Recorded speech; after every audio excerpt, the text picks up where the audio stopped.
അസ്സലാമു അലൈക്കും വറഹമത്തുള്ള. വലൈക്കും അസ്സലാം വറഹമത്തുള്ള. പല ആൾക്കാരും ചോദിക്കുന്നതേ, ആ നിങ്ങൾ വലിയ അക്യുപഞ്ചറിസ്റ്റുകളാണല്ലോ, പിന്നെ എല്ലാ രോഗവും ചികിത്സിക്കാൻ പറ്റുന്ന ആളാണ് നിങ്ങൾ പറയുന്നത്. ഇങ്ങനെ ഭയങ്കര വിമർശനാത്മകമായിട്ട് ചോദിക്കാറുണ്ട്. ആ അപ്പോ ഈ റോഡ് മുറിച്ച് കടക്കുമ്പോ ആ ഞങ്ങൾക്ക് ആക്സിഡന്റ് ആയി കഴിഞ്ഞാല് ആ രക്തം വാർന്നൊലിക്കുന്ന സമയത്ത് ആ നിങ്ങളുടെ അടുത്ത് കൊണ്ടുവരാം, നിങ്ങൾ എന്ത് ചെയ്യും? അങ്ങനെ ചോദിക്കാറുണ്ട്. ആളുകൾ ചോദിക്കാറുണ്ട്. അതെ. ഞാൻ എപ്പോഴും ആഗ്രഹിക്കുന്നത് റോഡ് മുറിച്ച് കിടക്കുമ്പോഴൊക്കെ വളരെ ശ്രദ്ധിക്കുക. നമ്മൾക്ക് പടച്ചോൻ തന്ന വലിയ അനുഗ്രഹമാണ് നമ്മുടെ ശരീരം എന്നുള്ളത്. അതെ.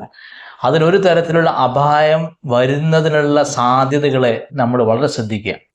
എന്നുവെച്ചാൽ സത്യവിശ്വാസികളെ നിങ്ങൾ ജാഗരൂകരായിരിക്കണം എന്ന് ഖുർആനിൽ പോലും കാണാം. അതെ. അപ്പം നമ്മുടെ ശരീരം തകരാറിലാകുന്ന ഒരു സംഗതിയും നമ്മുടെ ജീവിതത്തിൽ വരാതിരിക്കാൻ കഴിവിൻ്റെ പരമാവധി ശ്രമിക്കുക എന്നുള്ളതാണ് നമ്മൾ ഏറ്റവും ആദ്യം ചെയ്യേണ്ടത്. പക്ഷേ അൺഫോർച്ചുനേറ്റ്ലി അങ്ങനെ ആക്സിഡൻറ്റ് സംഭവിച്ചു കഴിഞ്ഞാൽ തീർച്ചയായും നമ്മൾ മനസ്സിലാക്കേണ്ടത്, നിങ്ങൾ ഏത് ഹോസ്പിറ്റലിൽ കൊണ്ടുപോയാലും ഏത് ഡോക്ടറെ കാണിച്ചാലും ആ ആക്സിഡൻ്റായ ഡാമേജിന് ട്രീറ്റ്മെൻറ്റ് ചെയ്ത് കഴിഞ്ഞാൽ 100% പഴയ പോലെ ആവുമോ?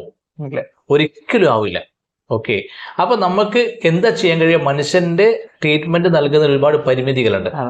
ഇപ്പം ഡാമേജ് എത്രത്തോളം ഉണ്ടായി എന്നതിൻ്റെ അടിസ്ഥാനത്തിലാണ് അതിൻ്റെ ഹീലിംഗ്, അതിന് രോഗം മാറാനുള്ള സാധ്യത. ഇപ്പം ഞാൻ ആഗ്രഹിക്കുന്നത് എന്താണെന്ന് ചോദിച്ചാൽ, ഒരാൾക്ക് ഡാമേജ് സംഭവിച്ചു, ഇനി ട്രീറ്റ്മെൻറ്റിൻ്റെ ആക്സിഡൻറ്റിൽ പറ്റിയ ഡാമേജ് സംഭവിച്ചു, ഇനി ട്രീറ്റ്മെൻറ്റിൻ്റെ പേരിലും കൂടി കുറേ ഡാമേജുകൾ ഉണ്ടാക്കുന്നതിന് പകരം ഇപ്പം പറ്റിയ ഡാമേജിനെ തന്നെ എങ്ങനെയെങ്കിലും അത് പരിഹരിക്കാൻ നോക്കുകയാണ് വേണ്ടത്.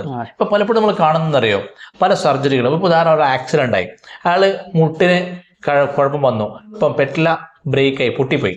ഇപ്പം സർജറി ചെയ്താൽ പിന്നെ അയാൾക്ക് ഒരിക്കലും നടക്കാൻ പറ്റില്ല.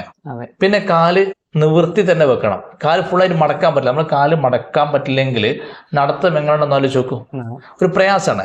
പക്ഷേ ഇത്തരം കേസുകൾ അക്യുപഞ്ചർ ചികിത്സയിലൂടെ ചികിത്സിച്ചിട്ട് ആക്സിഡൻ്റ് ആയതിനു ശേഷം പരിപൂർണമായി നടക്കാൻ കഴിയുന്ന, കാല് മുട്ട് മടക്കി നടക്കാൻ കഴിയുന്ന അവസ്ഥയിലേക്ക് രോഗം സുഖപ്പെടുന്നുണ്ട്. ഇതേപോലെ തന്നെ നമ്മുടെ ശരീരത്തിൽ ഒരുപാട് അപകടങ്ങൾ, ഇപ്പം ആക്സിഡൻ്റായി കോളർ ബോൺ പൊട്ടിപ്പോകുന്ന അവസ്ഥകൾ, ഇതൊന്നും നമുക്ക് മുൻകൂട്ടി പ്രവചിക്കാൻ കഴിയില്ല, അപകടം സംഭവിക്കുന്നതാണ്. അപ്പോൾ അത്തരം സാഹചര്യങ്ങളിൽ അലോപ്പതി ചികിത്സ ചെയ്ത ഒട്ടേറെ പേർ നമ്മുടെ നാട്ടിലുണ്ട്. അപ്പോൾ അലോപ്പതി ചികിത്സ ചെയ്ത പലർക്കും പിന്നീട് എഴുതാൻ പോലും കഴിയുന്നില്ല. പക്ഷേ അക്യുപഞ്ചർ ചികിത്സ മാത്രം ഫോളോ ചെയ്ത് ആളിനെ കാണിച്ചു തരാൻ കഴിയും.